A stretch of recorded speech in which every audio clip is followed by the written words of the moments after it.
Hello and welcome. So today we're going to be giving some tips and tricks on the long and short stitch in embroidery. Have you ever wondered why they look so pristine, so perfect, just blend so naturally?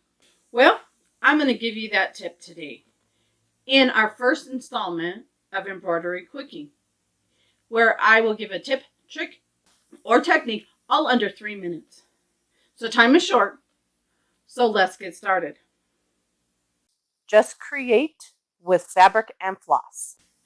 So what you need to do to give your stitches the natural flow, you need to keep the stitches moving in the same direction as the body shape. So if you're doing a petal or a leaf, the stitches should radiate from the center outward, as the same way as the vines do in real life. In Japanese embroidery, this is known as stitch with the life force, and it creates a more natural result. Work each row with stitches at a random length. Unlike conventional long and short stitches, where only the first row of stitches is of uneven stitches or length. Also, when stitching a new row, work well into the previous row of stitching.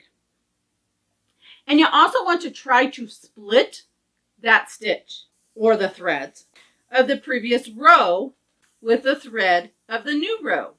This allows the colors and the stitches to merge with one another and stimulating definite lines between the rows of stitching.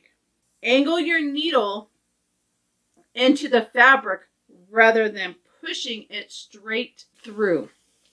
This also helps to build the stitches into one another. So, give this a try. Let's see some long and short stitches. Feel free to send me an email or a message with your project. I would love to see it. So until then, happy embroidery, my friends.